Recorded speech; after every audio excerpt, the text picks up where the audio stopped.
Good morning to our participants in the United States. Good afternoon to our participants in Europe, and actually good evening to our participant in Asia. A very warm welcome to our third online event as part of the KAS E3G Forum on Climate Trade and Development. My name is Paul Linartz, and I'm the director of the US office of the German Konrad Adenauer Stiftung based in Washington, DC. Our organization, among many tasks, works in international public policy arena. Our focus here in the United States in particular is to foster transatlantic ties. We are happy and grateful to partner with E3G, a climate change think tank that has offices both here in Washington, DC, as well as in Europe. Together with E3G, we have created a joint KAS E3G Forum on Climate Trade and Development to bring together experts in the respective fields from Europe, the US, and developing countries. In our previous two events, we explored the intersection and the interplay of trade, climate goals, and developing countries, as well as policy options in the European Union and the United States regarding carbon border adjustment mechanisms. Today's topic is opportunities for the Global South, a new fair deal. Developing countries already experiencing a climate change crisis are now facing additional stress exacerbated by events unraveling in the Northern Hemisphere. There is a need to not lose sight of long-term objectives in the Global South. Today, our experts will discuss how to rethink the understanding of the interdependency of development with trade and climate, reform the role of donor countries, in particular the US and EU, Germany, as to their ability to meeting the needs of developing countries in a moment of shifting power balances in the North. Align policy discussions on development, trade, and climate with a focus on including perspectives from the Global South, especially given the current triple crisis of sustainable energy access, food, and capital scarcity. Again, thank you all so much for being with us today. But before we get started, dear ladies and gentlemen, I would also like to express my sincere gratitude to Max Grünig, Senior Policy Advisor at the Washington, DC office of E3G, for the excellent cooperation with him and his team. Max, the floor is yours. Thank you, Paul Linartz, for these welcome remarks, much appreciated. And thank you also for the introduction. I will be your moderator for today's KAS E3G Forum on Climate Trade and Development, Opportunities for the Global South, a New Fair Deal.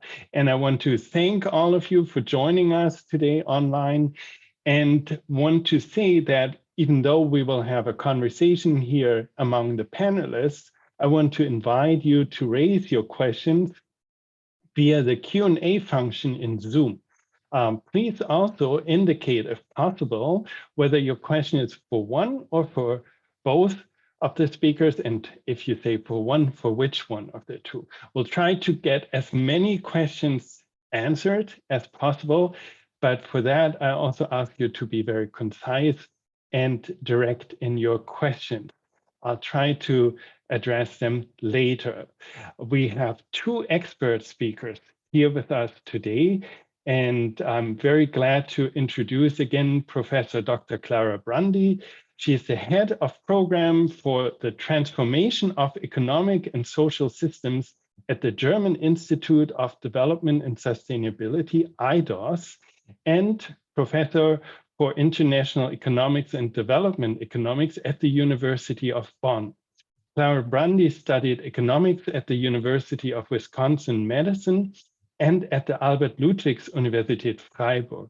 As Michael Wills Scholar, she completed a Master of Philosophy and Politics at the University of Oxford.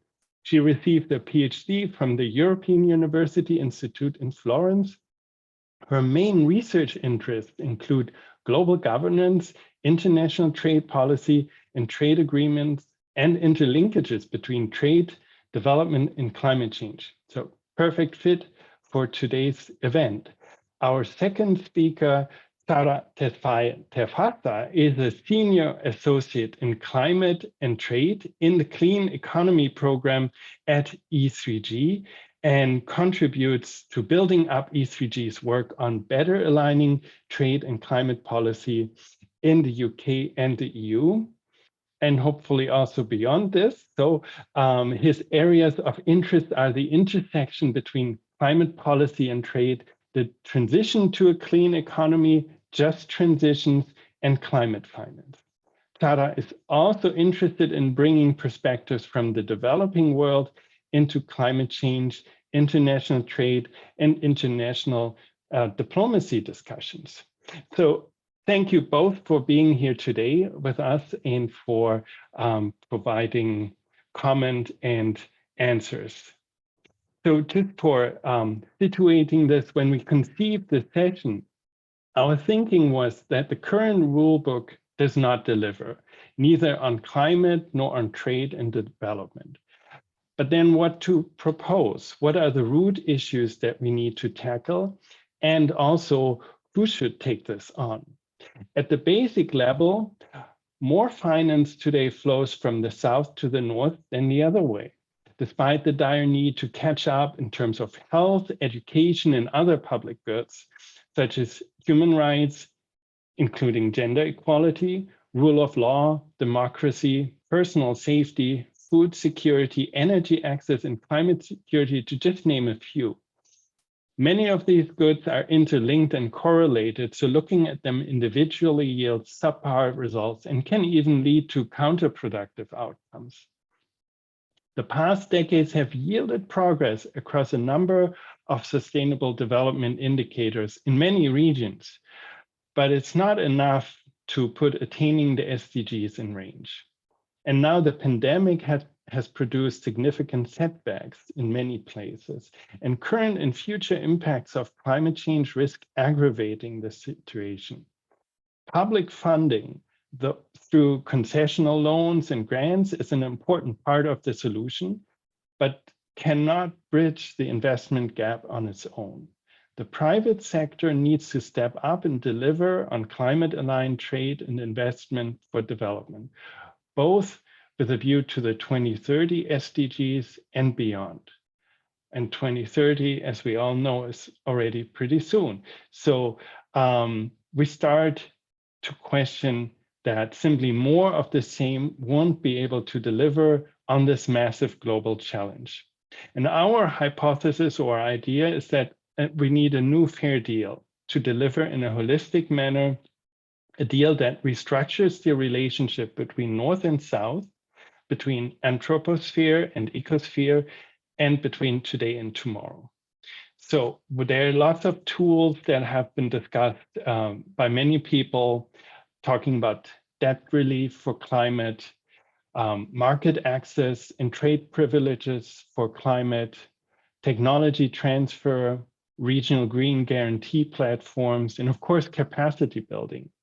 And since this is a transatlantic setting here, we also need to discuss what the EU and US can contribute to make progress in these matters. So this is a lot on the table. We probably cannot solve it all in this one session here, but as Paul Lennart said, this is part of a series of conversations. We had prior conversations and we'll have future conversations. So we'll do what we can today.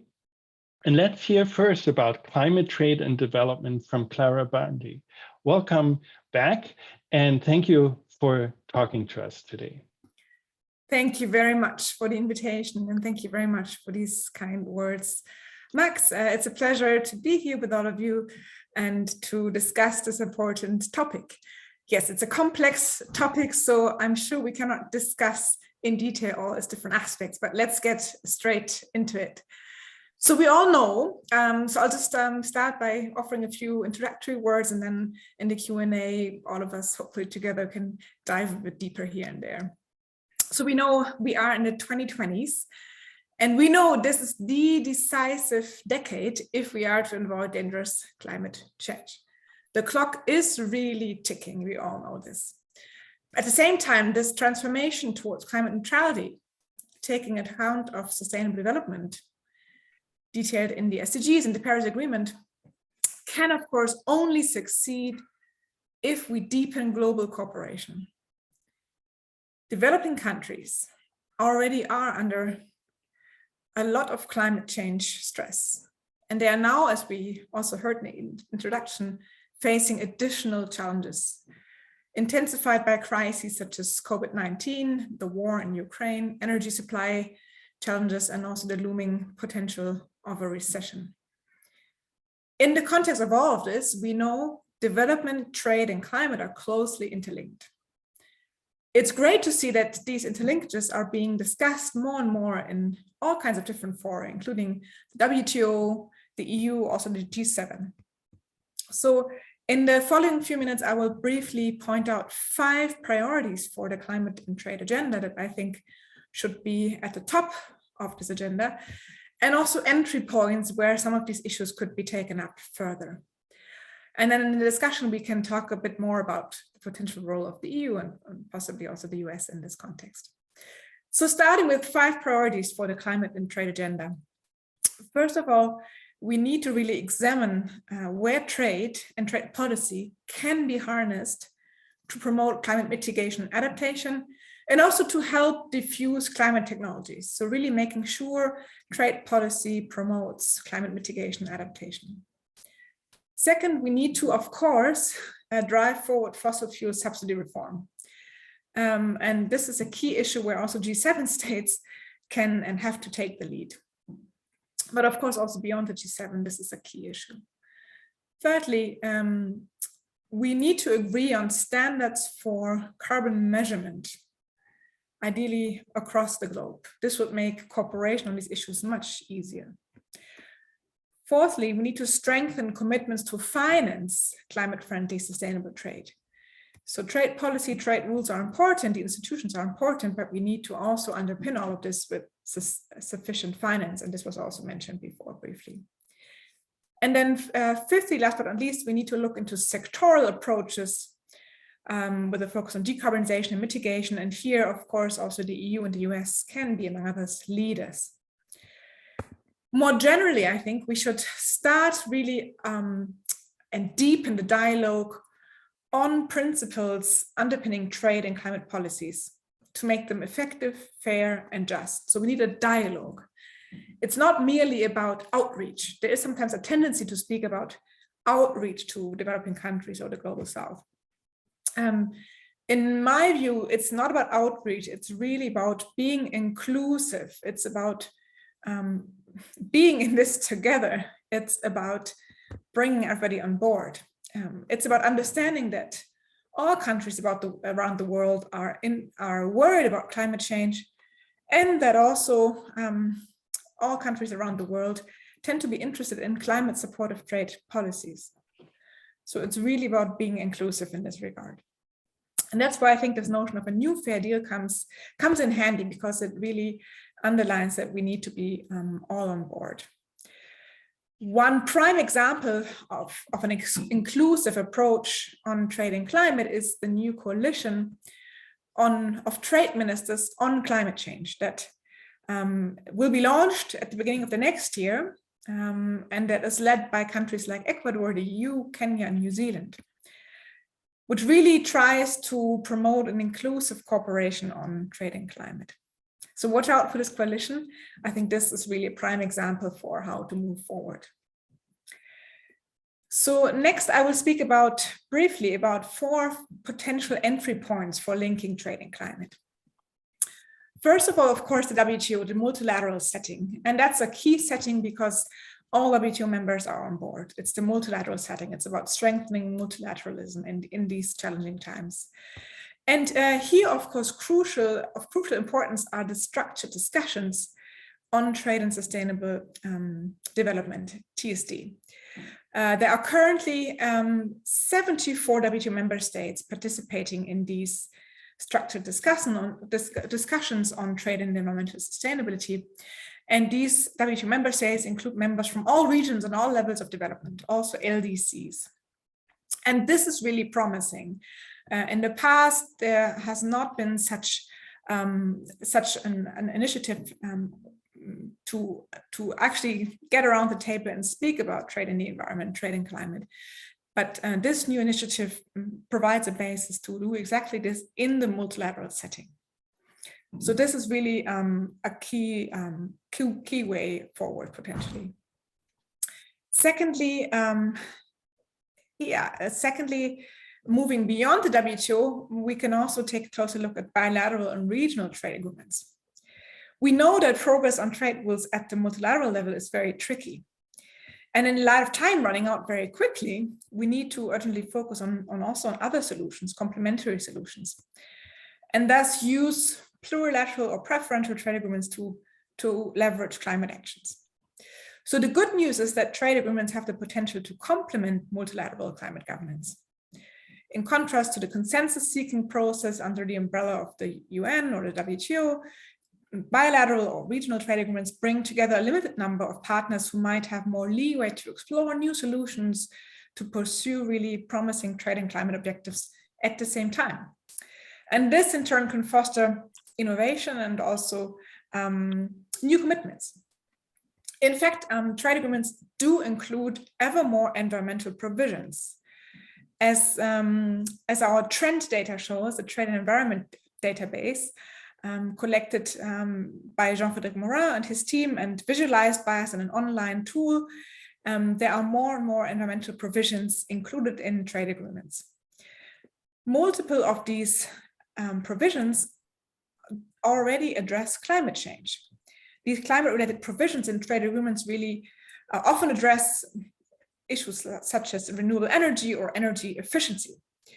Some directly address climate mitigation and adaptation efforts. So despite there is a lot of potential, but at the same time, this potential remains largely unexplored. There is still a lot of potential that remains to be untapped in the context of climate provisions in these trade agreements. So what can be done more concretely? For example, an easily achievable aim might be to promote trade in climate-related goods and services. This would be really a win-win solution, clearly, as it would contribute to promoting trade and also fighting climate change at the same time. But this issue still remains largely ignored in many trade agreements. Turning to the third entry point, a complementary option is to make better use of national climate plans under the Paris Agreement, the NDCs. Countries already mentioned trade in their NDCs, and our content analysis shows that 45% of all NDCs do contain trade-related provisions, but only 22% of them include trade provisions that more specifically strengthen climate mitigation. For example, by committing to the reduction of trade barriers for climate-related goods and services. So there's again considerable untapped potential that needs to be leveraged in this regard. And last but not least, let me mention another option, climate clubs. We know this idea of climate clubs has been proposed by Nobel laureate Nordhaus, among others. The idea is to use trade measures as incentives to participate in climate clubs. Our latest research, together again with Jean-Frédéric Morin, suggests that this is promising, or might be promising. We've analyzed more than 2,000 different international environmental agreements, existing agreements, many of which include different types of trade provisions. So we've not only looked at environmental provisions in trade agreements, but also at trade provisions in environmental agreements. And we find that trade liberalizing provisions in these environmental agreements can in fact increase trade flows among members, thus providing a sort of club good among them. This in turn could, of course, create incentives to join these agreements, potentially making them more ambitious, thereby increasing their potential to be effective. So most of us will know that the G7, in fact, this year has launched the basis for building a climate club, what they call a climate club. At the same time, the climate club idea launched by the G7 is quite different from what Nordhaus has in mind. Yet it still rings this bell of being exclusive, as the club Nordhaus had in mind. That's why many people criticize this proposal to G7 as seemingly exclusive. and as not providing a good basis for the inclusivity, for the inclusive approach we need to foster global cooperation.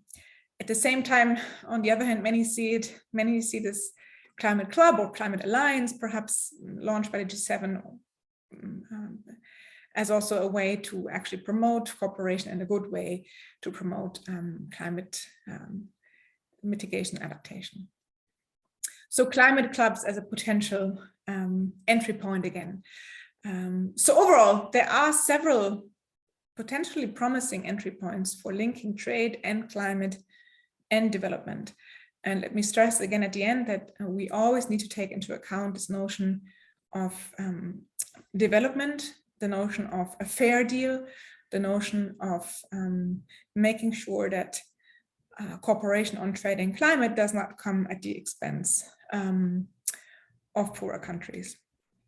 And I look forward to discussing this in more detail with all of you here in this during this exchange. Many thanks so far from my side.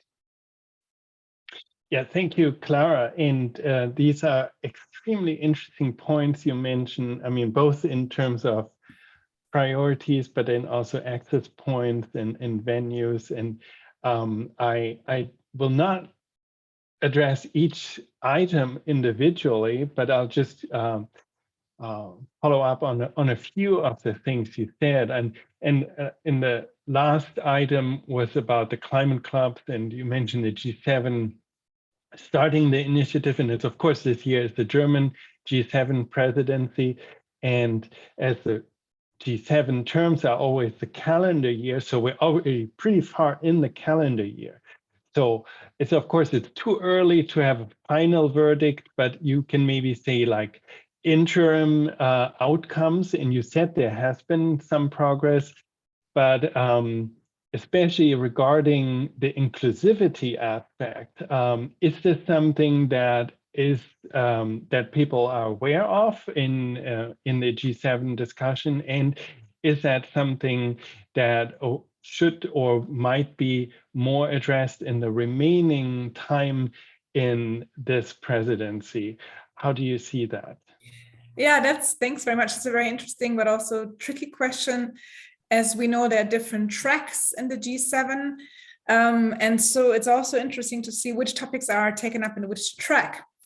In fact, the G7 trade track has only recently been established at all. And the German presidency is taking this trade track forward. And in fact, next week we'll have the meeting, the G7 trade ministerial during this year's G7 presidency. So we'll have to look out for the outcomes of that meeting next week, indeed. It's really a new thing for the trade people in the G7 context to look at these interlinkages between trade and development, trade and climate, in fact. So it's promising that they do have this topic on the radar. I don't think we can really expect very explicit progress on this specifics of these challenges, but there are many priorities of this year's trade track that do promote the overall aim of what we're talking about here today. And this is WTO reform, also resilient and sustainable supply chains, as well as the creation of a level playing field. So there are several entry points for G7 to promote some of the key issues on the table. At the same time, it's important because the G7 is really such an exclusive forum. It's really important to also promote dialogue and cooperation beyond the G7 in this regard. And then I'll be happy to speak further about this later, perhaps in the discussion.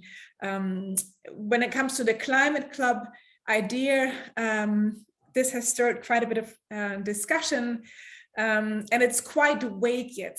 It's quite vague at this point how exactly this Climate Club will be lifted off the ground.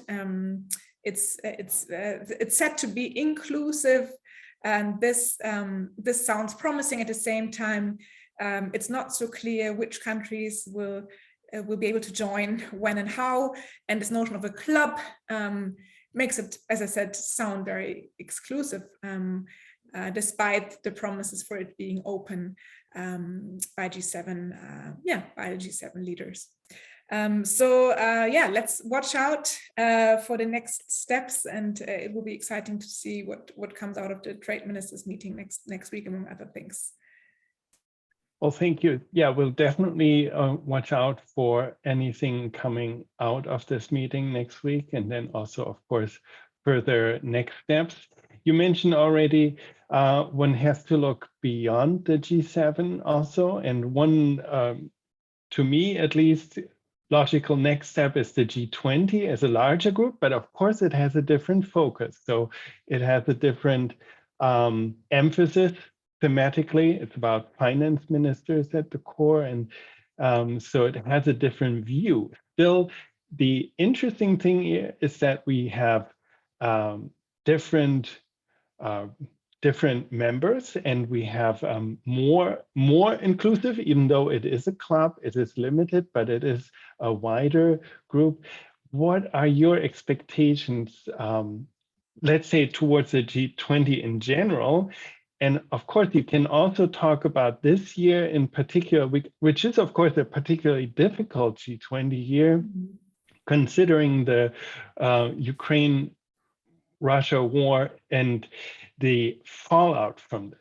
Yeah, very briefly, exactly. I mean, this crisis is overshadowing, and everything that comes with it is overshadowing all these efforts for cooperation across borders.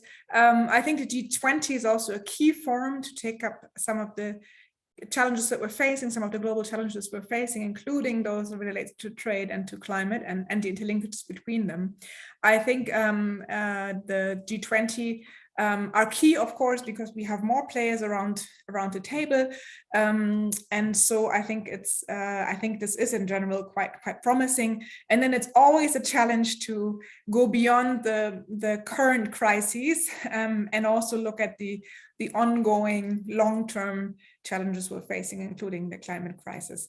It's also a challenge for the G20, in fact, also for the G7, to go by this summit logic and to lack a bit of the continuity that we see in other international fora. It's always the priorities of the presidency that shape the agenda, and so that's why I think discussions like these, that's why I think transnational actors, researchers, think tanks, NGOs, civil society are key to keep the important topics on the agenda, to ensure continuity and to make sure we don't lose track of them, despite the summit logic of the G20.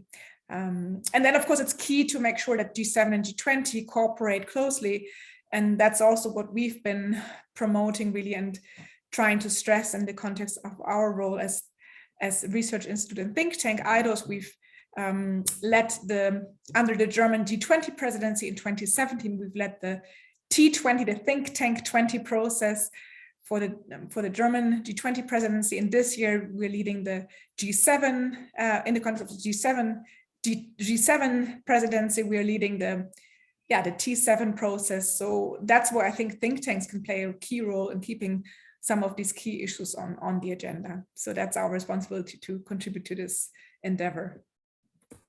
Yeah, thank you, Clara. And this is, of course, is very, very good to hear that actually there is a role, because obviously we don't sit at the negotiation table at the G7 or the G20, but since these are always annual presidencies, so important to keep the pressure up, but also reminding players of the important issues and providing the intellectual bridge from year to year and summit to summit. I mean, you mentioned already it's both bringing climate into trade and development discussions, but also the other way, bringing trade discussions into the environmental field. And of course, one major forum for these conversations that fortunately is not so much presidency driven, is presidency driven too, but also has continuity, has a secretariat, and has some longer term processes, is the UNFCCC, the UN Framework Convention for Climate Change negotiations. And this year, of course, we have the Convention of the Parties 27, the COP27 in Egypt. And of course, a lot of questions have been asked about the potential prospect of progress there, but specifically about your point about including more trade issues. Maybe if we don't want to go and talk about the overall COP outcome, because it's a very big question, just specifically the trade question and the trade integration. How do you see this? Is that something where progress is being made? Yeah, that's a difficult question. But one trade-related issue is, of course, the phase out of fossil fuel subsidies, because there are some trade rules that are relevant for this question. And I think we've seen some progress on this also during the last COP, and I hope we'll see more progress on this. But I think there are so many key issues on the agenda for the upcoming COP, UNFCCC COP, that it's difficult to know how really the trade and climate interlinkages will play out in this context. I think, again, the war in Ukraine is important in this regard. I think it's very important to stick to global cooperation as much as possible in these challenging times. We're really facing a new world order, and this might also play out in the UNFCCC context, and I hope it doesn't.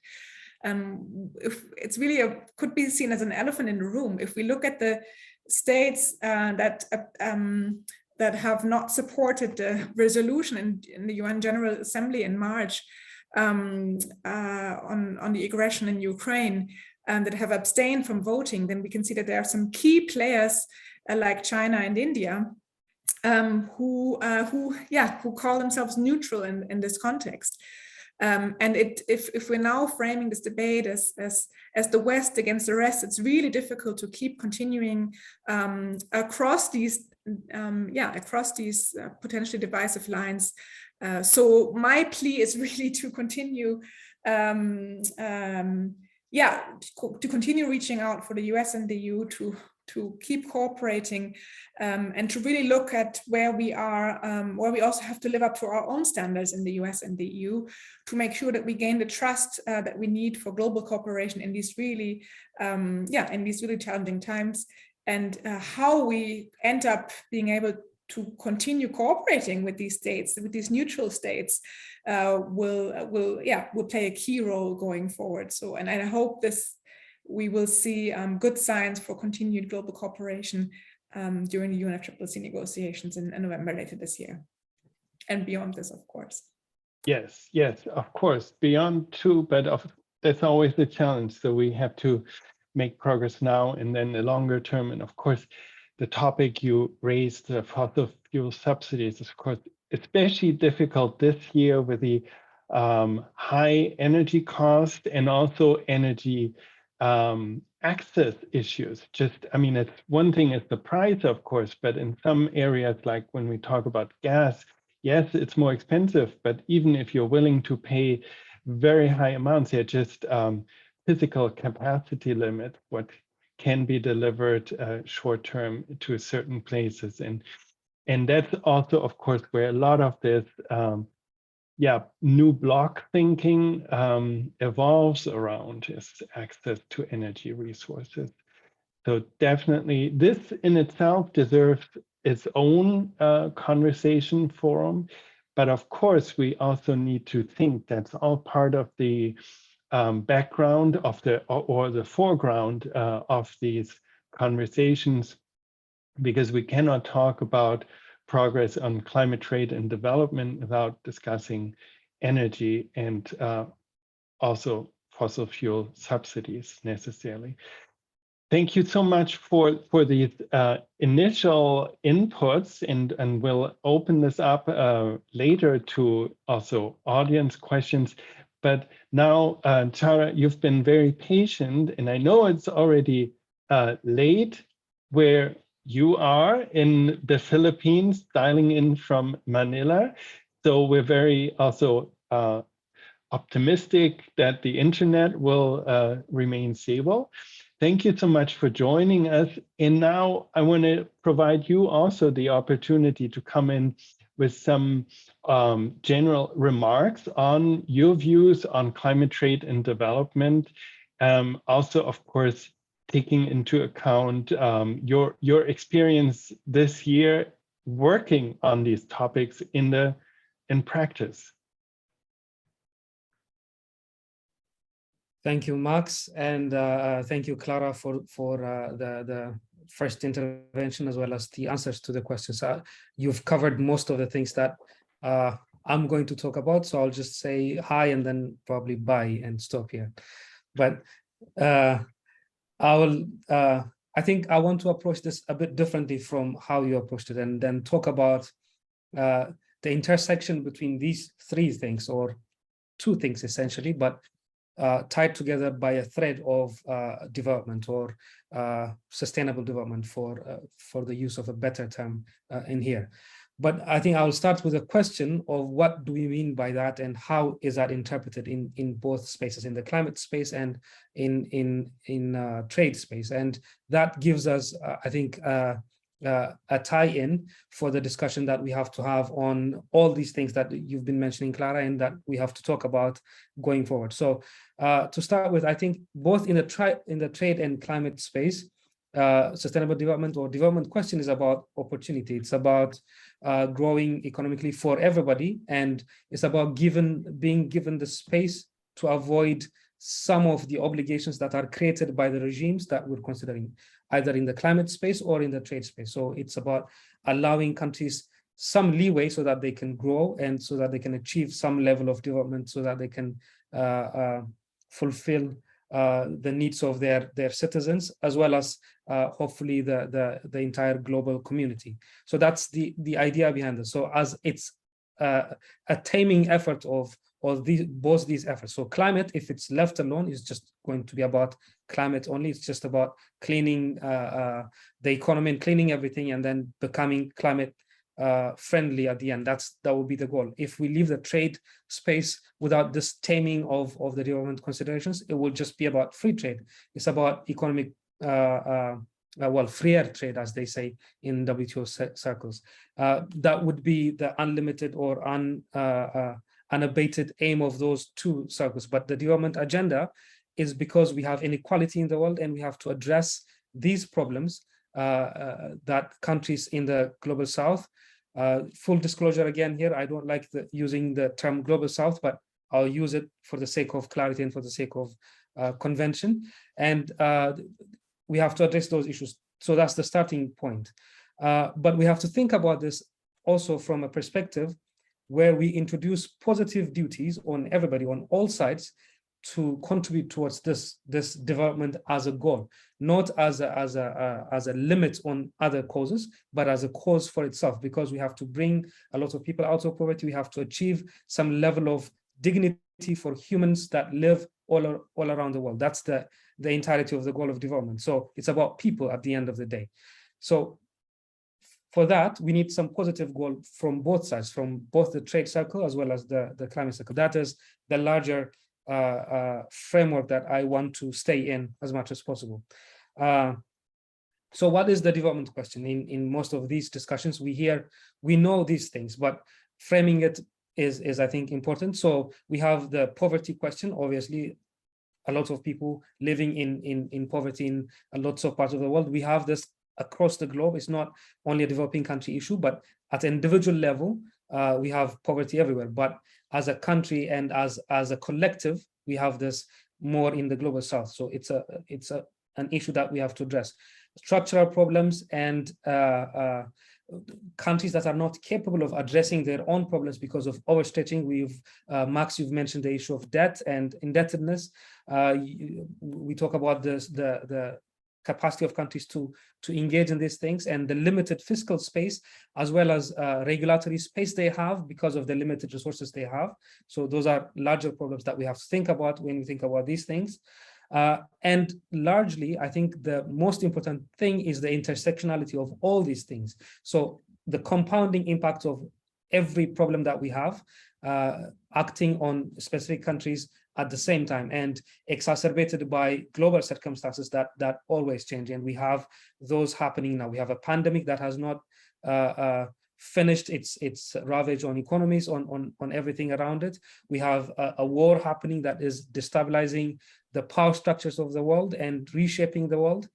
We have energy crisis and energy price crisis. We have a living cost crisis. We have a food crisis. All these things acting in a time of a large climate impacts era that we're facing. So extreme events also exacerbate these things. So lots of problems acting at the same time. So we have to address all these things together. And the development space is probably the ideal way to introduce these things into our own policy spaces that we consider.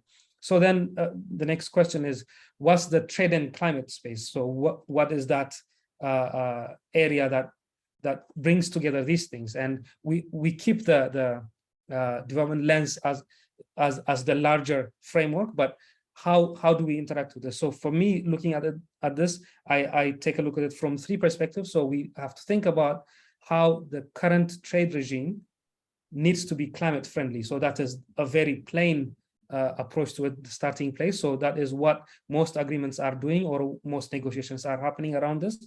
So it's about emissions reduction. So it's about mitigating what causes climate action.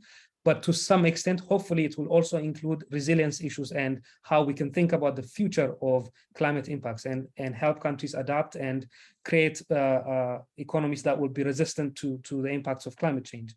So we talk about issues like embedded carbon, which Carla, you've talked about in some sense in some of the instruments that we're considering. We talk about environmentally preferred products. How do we deal with it from the current existing system? Are all products like, even though they are different based on environmental and climate standards, for example? So how does the current existing system interact with that? And what are we doing to react to this climate issue, which would have a climate trade impact, is also part of the larger question. And this brings up very important worry from the European countries about market access, for example. If you continue imposing climate standards that are not negotiated internationally and that do not consider the intricate balance that we've struck in the UNFCCC space to differentiate between parties, to differentiate between different kinds of obligations in the climate space, and the imposition of trade restrictions, what does that mean for market access for products that will emanate from developing countries? And for the future, for the opportunity that we mentioned about development, what options would it leave on the table for developing countries to consider? So will they have the opportunity to trade and grow and to trade and develop in the future in this climate space, in this climate focused regulation space that we have?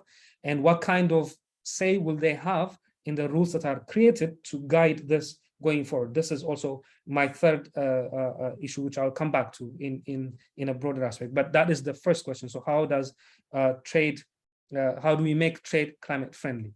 The second way trade and climate interact is the other way the WTO is approaching it, is to think about climate friendly goods and services and how to trade them better, and how to make it easy to trade in climate friendly things so that we achieve mostly mitigation goals, but also feed into adaptation and avoid loss and damage in climate. That is the goal that we want. But in here also, there are larger questions that we have to think about, which have development implications. So supply chain issues. So how far are we going to change the supply chain to accommodate this new shift towards a climate friendly goods and services space? And who has control over new and emerging essential products and essential raw materials? I use this example a lot in discussions that I have with people. So in electric vehicles, the main environmental part of it could be said is the battery. And to produce the battery, we use cobalt mostly from the Congo. And the Congo could have been in a place to control a lot of the future things in this space, and could have been sitting on a huge amount of reserves that are going to be lucrative. But the control in that domestic space of that raw material, we have examples of this. So we have 15 mines that are producing this, the cobalt that is going into 98% of the production globally. And of those 15, I think 12 of them are controlled by Chinese interest in the Congo. So what kind of development perspectives or prospects would there be for a developing country that is losing control of its resources, even in a new economy that is being created around this sustainability? And what kind of rules and what kind of arrangements and agreements are we creating to allow them to develop off of these resources that they have in their country? So that is another very large problem that we have to think about. The other question is the intellectual property question in the trade space. So if you think about environmental goods and services, we have to think about technology transfer to enable all countries to develop these things. And for that, we have to think about the TRIPS and not even the TRIPS, the regulatory mechanism in countries where these technologies are mostly located and mostly developed, and how we share them, and what kind of financial implications, regulatory implications there are for that. And we talk about technology transfer in both the trade space as well as the climate space, and they're part of the negotiations everywhere. But the mechanics of that has to be discussed here in a setting that addresses all three concerns: development, trade, and climate. So what does that look like is another important question. Another part of this discussion for me is the new economy that is being created off of these new changes in terms of the technology around clean economy. The US, for example, the IRA, the Inflation Reduction Act, which introduced a new scheme for what we can call subsidies under the trade regime for climate-friendly products. And the amount of subsidy that is earmarked or set aside in this legislation, it's going to destabilize how climate finance is going to flow in the developing world inevitably, and other parts of the world. And it's going to reshape how we are going to think about these things. So although for climate, this is a good thing, for development, it's a question that we have to think about, unless we approach it in a holistic way to address the other issues that have to be addressed in conjunction with the climate concerns that we are addressing in our domestic policy measures, as well as outside of it. The third way I look at this trade and climate space is the more interesting thing for me personally, is the question, is climate the new trade policy as a place of convergence? So trade policy through the TPRM mechanism, the trade policy review mechanism, had a longer hand than just trade between countries. So it changed a lot of policies in different countries, and it allowed countries to transition into more market friendly, more accommodative spaces for international trade in their domestic spaces, because of the arrangements that are created and because they are part of the WTO. And those arrangements, including bilateral and regional agreements, made sure that changes happened locally in the domestic space. And the next phase of this development, we have climate as the new place where this is happening. So I'll give a few examples where these are being discussed. For example, in terms of finance, we have the Article 2.1c of the Paris Agreement, which requires all financial flows to be consistent with the goals of the Paris Agreement, which means we have to rethink our entire financial structure and financial architecture in line with climate goals. In terms of economic policy making, we have NDCs that streamline policy making and planning in terms of climate. We have NAPs that make a local level, regional level, as well as national level planning for resilience and for long-term planning as part of the climate action. So the climate space has become like trade was in the stages where we started thinking about these things in the TPRM scenarios and so on. So this is a very important development. So how can we make sure that this new development does not create a new class of countries where countries would continue to be poor and continue to be suffering, or we would create new areas of poverty or new areas of less fortunate people because of the way we approach these things. So we have to be very deliberate in this. So this is the larger problems I think we have to think about. In terms of going forward, I think we have different spaces that Clara already covered. We can think about this from a trade perspective, we can think about it in the unilateral space. So what kind of measures could we take to ensure that measures like the CBAM are consistent with concerns, not just climate and not just competition concerns, not just economic concerns for the countries that are involved here, but also the downstream development concerns of other countries who are inevitably interlinked with the global community. So how do we address that is a very large question to be brought in front of the people who are pursuing these things in different parts of the world. We have to think about sectoral deals as well. So how can we think about the steel and aluminum sectoral deal, for example, between the EU and the US in the way it reshapes the global market, reshapes the prospects for different countries in the potential for growth and so on and so forth. So those are the unilateral and approaches that we have to think about.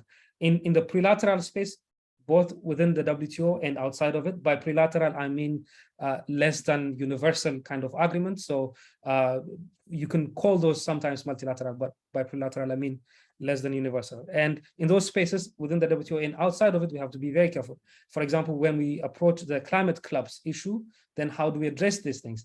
And do we address it the way I introduced at the beginning? Are we saying, is it just a limit on what kind of things countries can and cannot do, or are we taking positive measures to ensure that people are brought into the larger equation?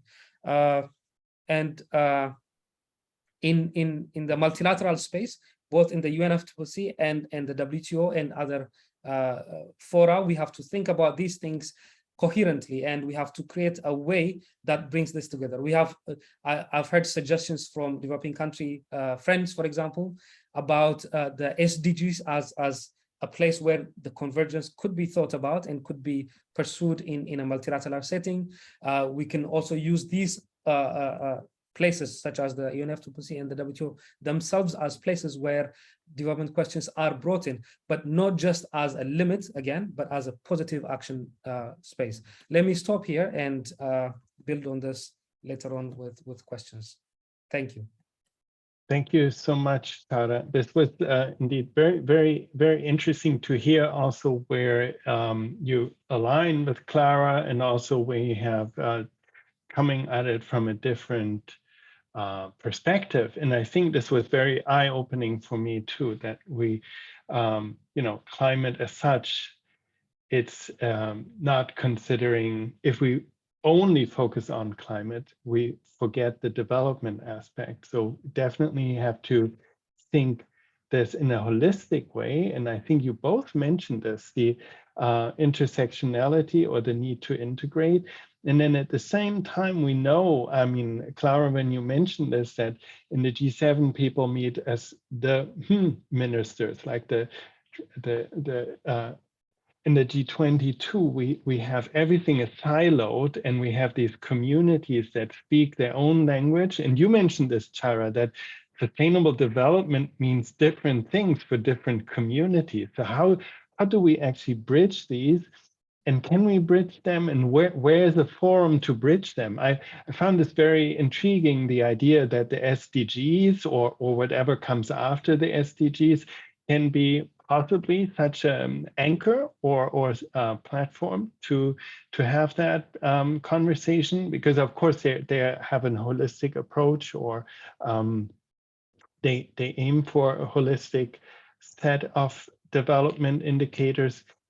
And I think that was a very interesting point. I want to come back because both of you mentioned the WTO a number of times, and you pointed to progress in a certain sense. And at the same time, we all know that WTO works by consensus, and so things are very slow, and especially in a time of divergence, let's put it mildly, or conflict, if you want to be more blunt about it. How much hope is there for a body such as the WTO to actually deliver? And that's like my first question. And of course, we can then also come to the other point of it, because Chara, you said maybe climate is rather the way to make inroads. But let's go first and dissect the WTO, because of course, I mean, we all appreciate what the WTO does, what it provides, what it helps in terms of, you know, reducing frictions and enabling global trade regime where there are rules and they are mostly followed, and that provide a framework within, you mentioned this at the beginning, Clara, the level playing field, so there's not just different rules for different people. So, but then, yeah, question, I mean, and feel free to both come in, is there substantial, or do you have hope for progress in the near term in the WTO, considering the geopolitical environment?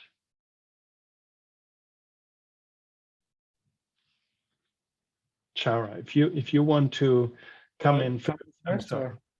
Yes, yeah, if you're ready, yes. Yeah, thank you. Yeah, well, I'll start with an anecdotal thing about decision making in multilateral spaces, and the same problem we have in the UNFCCC space as well.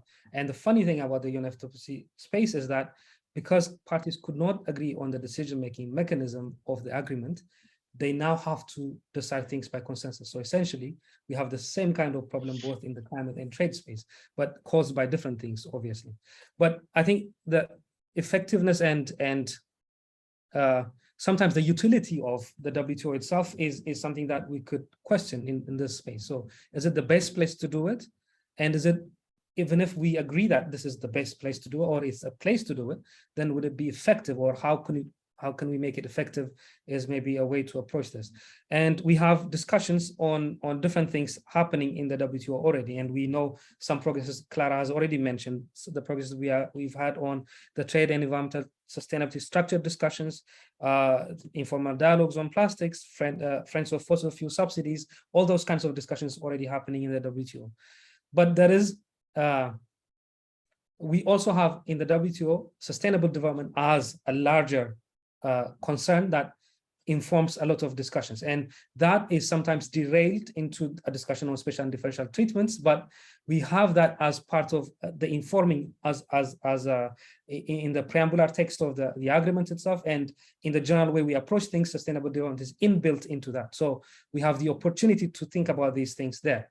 But I'll answer the first question. So is it the best place to do it, or is the sequencing right to start these discussions in the WTO? And I think I will start by saying there is more to be done in the climate space so that countries can transfer what they have to do in the climate space into what could be done in the trade space. So for example, we have the potential to discuss these things in the response measures negotiations in the climate space. So response measures are what kinds of response measures countries can take or cannot take or should not take in response to climate action. So that is where that negotiation is supposed to happen.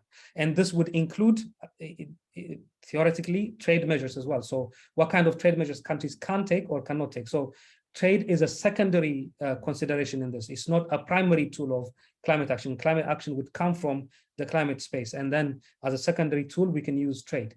But that would be to underutilize the trade system to some extent. So because the trade system is already built on principles, on things that we can use for climate action, there is utility in using it even from the get-go. So without even settling the response measures and all those negotiations in the climate space, there is space for using the WTO. And these indications are also a good thing.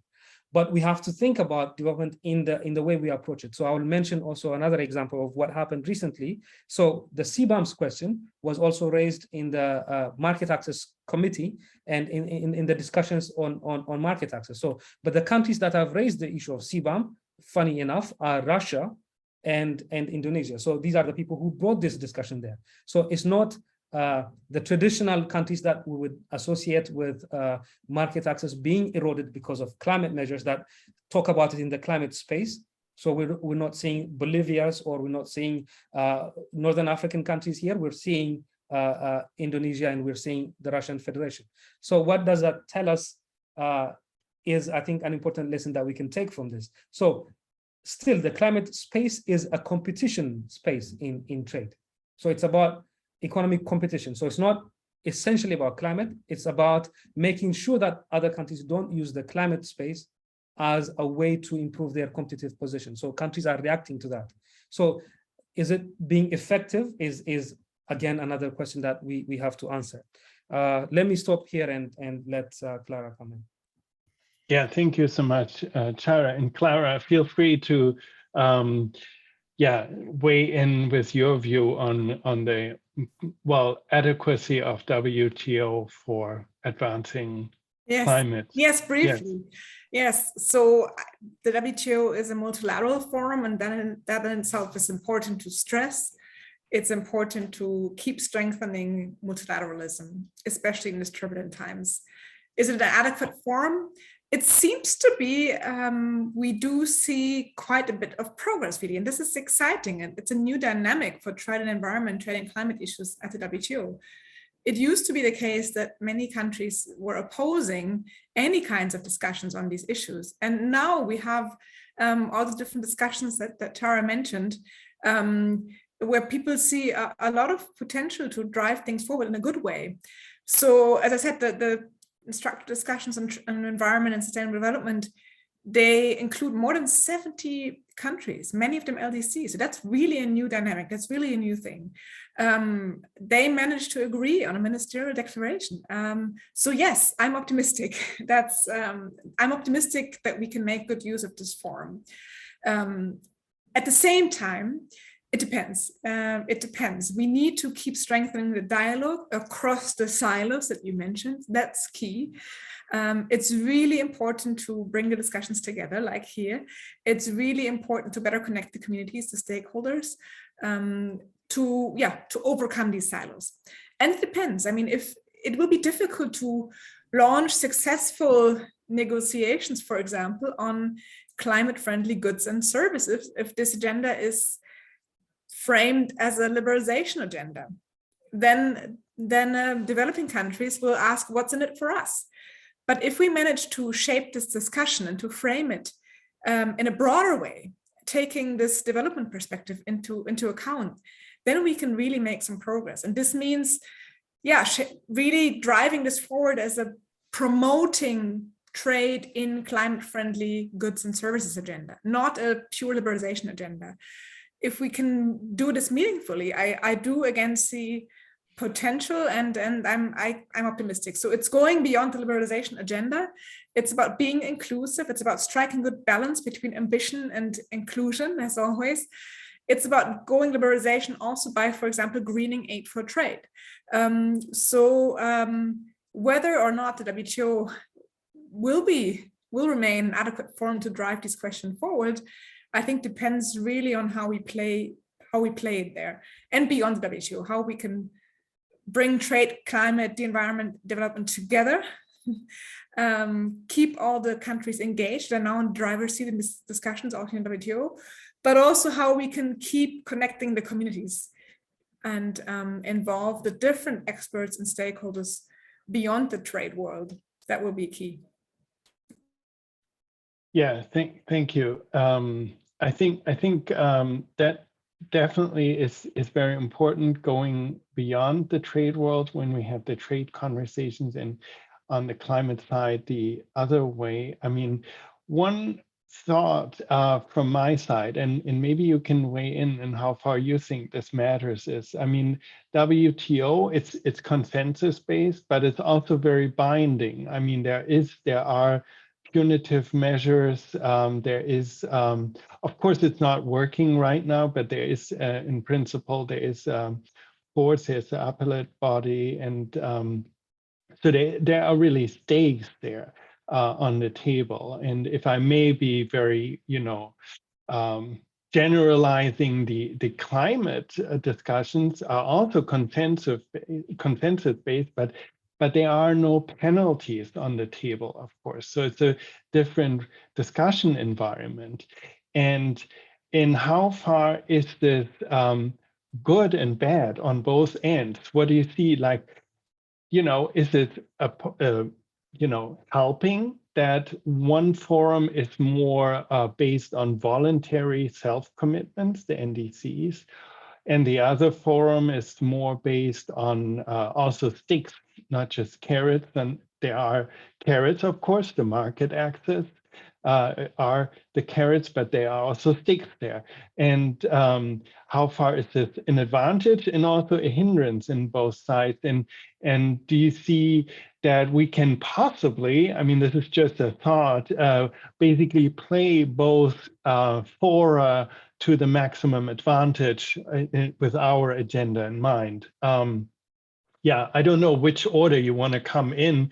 Whoever wants to venture first in this dangerous waters, feel free to come in. I'm happy to go first if you'll allow me, Clara. Well, I will start by offering some resistance to that characterization of the difference between the two regimes.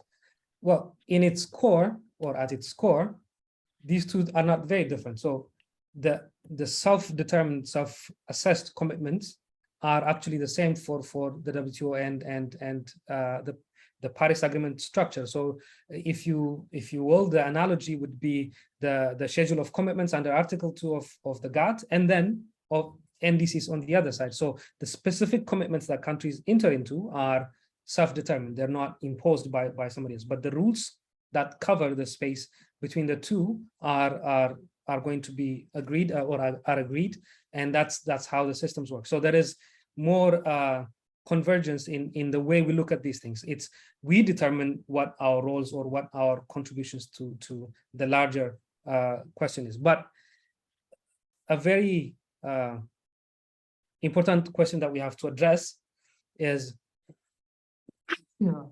apologies, it's thundery and rainy here, so the weather changed very fast, so it's a bit cold.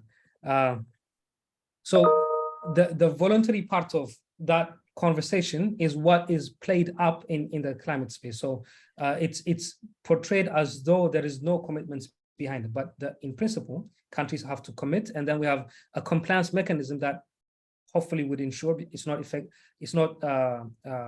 in effect yet, but when it comes to effect, it will ensure it. And we have measures that would ensure transparency and accountability in that space. So there is that there. But also it's about the maturity of the regimes. I think that differentiates these two. So the climate space is a very new space, so we haven't grown enough to create those kinds of very binding and very concrete limitations on what countries can and cannot do. And also there is a huge discrepancy between countries, and that is a very essential point to make in the trade and development and climate discussion. And the differentiated responsibility principle, which is enshrined under Article 3 of, I think, of the convention, the UNFCCC convention, it's important that we identify that countries already are required to do different things. So we anticipate them to take different kinds of measures. And that has to be translated into their trade obligations as well, or how we approach our climate obligations through trade. So we can't treat everybody, for example, when you talk about carbon prices, you've mentioned this, Clara, earlier. So we can't have a flat carbon rate for everybody, because not everybody's carbon emission has the same environmental problem or climate consequence, or they don't have the same space or atmospheric space, if you want to use that. And the value of the carbon that we think about needs to change with that. And if that's the case, then how can we do that in the trade space is important. And those two cannot be separated. And although it's a voluntary system, it's voluntary by design, and it has to be that way as well to some extent. Thanks. Wow. You also placed a little bit of a big ask in there, so we can definitely follow up on this. But first, let's hear from Clara. Yeah, very, very briefly. So we all know probably that the WTO dispute settlement mechanism and the teeth behind the trade rules in the multilateral setting come with many challenges, especially currently, and the system is not perfect, of course. At the same time, it is, I think, important to stress what you just stressed, Max, to say that, yes, I mean, these are global rules with teeth. It's not a paper, it's not a toothless tiger, the WTO, and that's important to keep in mind. We cannot go into the details of this, but I think it is tempting to think about how to use these teeth, of course, to promote the fight against the climate crisis, to promote sustainable development, and whether or not this works is a key question, and how it might work. And this is one of the reasons why it's interesting to look at, for example, at these bilateral, regional, preferential trade agreements that do include climate provisions, and also, include sometimes teeth, to see how they can be used to promote climate goals. It's also interesting to think about specific examples. Think about the agreement between some of the European states, including Switzerland, not the EU states, but the EFTA states, including Switzerland and Indonesia, and sustainable palm oil. So this agreement, just recently concluded, offers trade preferences for sustainably certified palm oil. And while this might not be very consequential in the context of specific agreement, if the EU actually includes these kind of provisions in a trade deal with Indonesia, it might actually be an interesting way forward to promote, to make some progress, at least at this interface. So just to put this out there, I think it could be something that is actually quite promising. At the same time, of course, we have to keep the downsides in mind. Yeah, absolutely. And I think you both also mentioned Climate Club's CBAM carbon pricing. Tara, you mentioned the IRA, the Inflation Reduction Act, and now Clara, you mentioned the palm oil discussion. And of course, it depends always from which angle you look at it, but are we moving towards a return of protectionism in a way? And how far is this a threat that we need to consider when we aim for integrating climate trade and development? And I know it's a big question. That's also why this is coming towards the end. As a highlight, and we don't need to resolve this within this conversation today, but I want to breach this. And this is, of course, we can look towards the EU, we can look towards the US, but we can also look at other players where we might see possible dark clouds on the horizon, but also maybe ideas how we could contain this or need to contain this.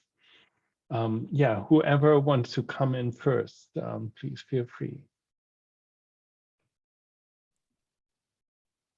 I can get started perhaps by putting the spotlight on the European Green Deal. I mean, I think it's important not to start a protectionist downward spiral, of course. I think it's important to not build up barriers across nations. I think it's important to focus, of course, on global cooperation in trade and beyond. So I think it's key to see how big players like the EU are being perceived from the outside. And I think in this regard, the EU should do much better in terms of cooperating with other countries and regions. So the European Green Deal, the EU Green Deal, is on the table. It's definitely definitely a praiseworthy deal. But at the same time, I think there should be more attention paid towards how it plays out for third countries. So of course, making European supply chains sounds like a good way forward, but it might actually have difficult development impacts beyond the EU. So I think the EU should really reach out to other regions, specifically perhaps African countries, and complement its own Green Deal with complementary deals. So we must really recognize that it's about global cooperation. And if we take a look into the crystal ball, I think that there are two possible paths that emerge. It might be the case that the European Green Deal will gradually lose importance, also due to the current crises we're facing. Or it can become, and this is my hope, it can become a multiplier of different sustainability transformations across the globe through a special sort of European effort for some sort of additional regional complementary Green Deals of the EU with Africa, with Asia, with Latin America. So I think the EU is currently being perceived as protectionist. It's being perceived as also hypocritical in some ways. So the future will be a lot about trust building and about reaching out and working together. So for the Green Deal in Europe to be successful, I think it has to be complemented by more cooperation with other regions. And I hope this is something that will happen despite the challenges that are in the way. Thank you, Clara, also for these frank and open words. Chara, what's your view on this? Yeah, thank you, Max. And I agree with Clara on the points that she raised. Although, if the EPAs are any indication, the economic partnership agreements are any indication between Europe and Africa and the ACP region, I don't know how far we can go into these negotiations. And this has to do with the way the internal processes in Africa, in the internal trade relationships, the spaghetti ball, as they call them, are in Africa, and the other sustainability related and climate related agreements that we have in the bowl that make it very difficult. But again, I'm very I share your optimism, and hopefully we can see something good coming out of that. But I think to return to your question, is there a return of protectionism in this? And I think that's the fear that is circulating in a lot of circles, and it's triggering a lot of reaction as though it has already occurred. And that is something that we have to think about. And although there's no protectionism happening, or although we may not agree that protectionism is happening, we can see the impacts of people interacting with that and then having reactive positions to that. So what can we do about that is a larger question that we have to think about. And we see this in the WTO. I've mentioned the committee, the Market Access Committee, talks about the issues that have been raised by the CBAM. There was also another conversation which was brought by China about the US steel, aluminum sectoral issues that are being brought up. And those discussions tell us that countries are already putting their chess moves in place so that they can take action if protectionism happens, or are already taking measures to make sure that they're not left out in the cold. And that is actually problematic, because the problem of protectionism is not just the country that is protecting, it's what it creates after it. And that's what the Smoot-Hawley tariffs and all those historical things try to address, is the reaction of it. So the same thing is happening in the climate and trade space. So we have to be very careful, because it will derail the entire conversation if we don't control this. But that is being fed by legitimate concerns. And the legitimate concerns from developing countries is that countries like Europe, countries like the US, or even China, and regions like the European Union are already taking measures to protect their competitive advantage, and they're not considering anything else. And they're using tools in the climate space as a way to address competitive issues, and that is a problem. And people seeing this would take exceptions to that in any case, because it's not done for the purpose of climate action. But there are also other things that feed into this, global things that are happening. For example, the Chinese are building the RBI, the Road and Belt Initiative, or is it called Belt and Road Initiative, which is an integrated approach to a lot of things. And it's positioning China as a player in that specific area, which would impact the competitive places of other countries. And the G7 introduced an infrastructure proposal for African countries, for example, which was not very detailed, or it wasn't sold properly to some extent. Well, it remains to be seen, and it may get better in the future, but we have those kinds of competitions already in place. And these are taking place in all these three spaces, both in climate, both in trade and and also development spaces. So integrating those discussions into these emerging places is an important way to approach this problem. But one thing that I would say again is, even though it's not happening, or even though we can't agree that it's not happening, people are reacting to already protectionist measures. So that is something that we have to think about properly. Thanks. Yeah, thank you, Chara. So important to also see, we have the facts, we have the numbers, but perceptions in psychology are very important, in politics, of course, because there's always the also domestic component of, or dimension of, how people position themselves. And we see that both in the EU and the US, but also for other countries, of course. And that means we have to be very vigilant or alert. And there's definitely not easy times ahead. I think this is a very, very, very interesting conversation. And I feel we're coming closer to the end of our discussion today. And I want to now invite Claire Healy, the director of E3G's office, to provide some closing remarks or her closing perspectives to our conversation here today. Claire, thank you for joining us, and welcome to the panel. Well, thank you, Max, and thank you for giving me the impossible task of summing this up and pointing us into an action-oriented way forward.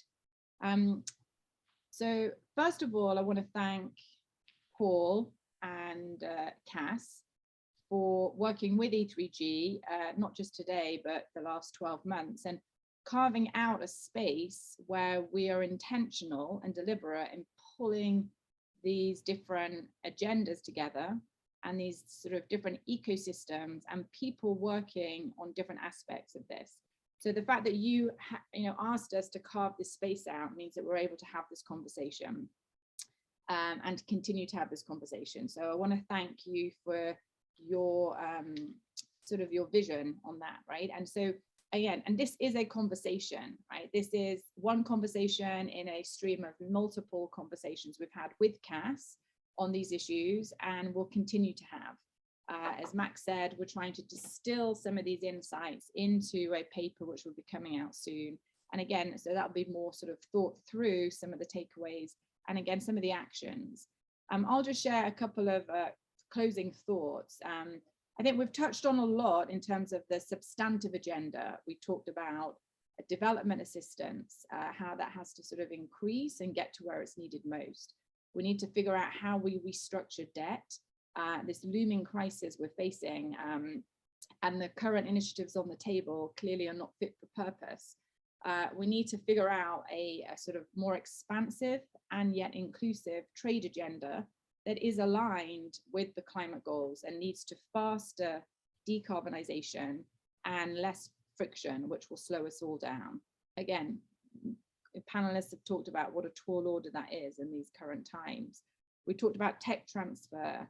So it can't just be, trading goods and services, but also financial flows. But like the conversation about how we partner with countries and cooperate, it can't just be about finance, which oftentimes in climate is focused on climate financial flows. We have to broaden that out. So we're talking about private finance flows, which are flowing out of many of the countries where we want it to flow in. So we need to be more creative there. We talked about regional platforms and just more initiative and creativity in terms of de-risking private investment, but also sharing technology and sharing technology know-how and giving preferential access to markets for green goods and services. So I mean, just this, and that's just the tip of the iceberg. There's much more. But even that, like, that's a huge substantive agenda. It's really pushing at the frontier of, where countries are willing to go and willing to sort of put political muscle in. But we've talked about how that substantive agenda takes place across multiple fora. And oftentimes the left hand doesn't know what the right hand is doing, and it's counterproductive. We're pushing one set of initiatives in one forum which literally undermines what we're trying to achieve in another. So clearly all of these are problems and challenges, but so what do we do? Like, what do we do about this? I think we continue to carve out these spaces and have this conversation where we pull the threads together. We bring the best minds to figure out a sort of an overarching narrative that works, and it synthesizes a lot of this, what we need to do, that and pulls out the holistic agenda in very concrete, practical, actionable steps, right? And oftentimes when we pull communities together, we know this on the climate side, even just on one topic, say like MDB reform, just pick one. When we say, okay, what are the priorities? And within minutes, we have a long laundry list of actions and proposals, right? Where we find it incredibly difficult to prioritize and get the politics aligned around doing a few things and getting a few things done. We sort of like, our colleagues call it the Christmas tree effect. If we have a opening, a conversation, a process in a diplomatic setting, we put everything on it, which just overburdens it. So I think it's on us to continue to do this work and make it easier for the political leaders to actually do what we want them to do, right? At the minute, I feel confused, I feel overwhelmed. Just this morning, I've had numerous conversations about climate clubs. What are they? What's the criteria? We had a conversation, it's not even noon here in DC. So this is, the green steel, I had the green steel deal. How do we make sure it's green and not just a steel deal? We've had conversations about MDB reform, right? And now this conversation, and as I said, it's not even noon. And so like, I feel overwhelmed and confused. So if I'm a political leader sitting at the table in one of these processes, and I need to know what to push for and why I'm pushing for it, like, they can be forgiven for also being overwhelmed, right? And so I think we do ourselves a disservice, like, by not figuring out what are the priorities, where do we push, and like us aligning and coalescing around a core set, like, what do we want to get done first, and then build on that. And looking at where there is energy, where there is political energy or political currents to plug in, right? And so this is, I think, on us. We ground ourselves at E3G in the imperative to halve emissions, right, by 2030. But we know to do that, we've got to figure out, from many of these countries in the global south, like put ourselves in their shoes and the pile of issues they're dealing with. I mean, one just has to look at Pakistan, right, as an example. Like, where does one begin, right? So we have to figure this out. And I think for E3G and others, we're trying to we have to go up a level, further upstream, and think, what is the political project? What is the political overarching project? What is the narrative? Where is there energy? Who is driving this? And then if we get the political center and political leadership and political buy-in on the imperative now that we have, and when we look at it from a US and European point of view, we have almost like 2 years left of the Biden administration in the US. We've got a couple of years left of the van der Leyen Commission in Europe. So where do we want them to put their political energy, right? And we've talked about the IRA, Inflation Reduction Act, the European Green Deal. We've just lived through COVID, where there's a ton of money, falling out of the skies for European citizens and American citizens to protect themselves from COVID, now to build the clean economy. So now I think there is definitely the political imperative, right, the political opportunity to figure out like how both Europe and the US build this political project to help other countries build the net zero economy of the future. And then we pull that down into across all these multiple venues.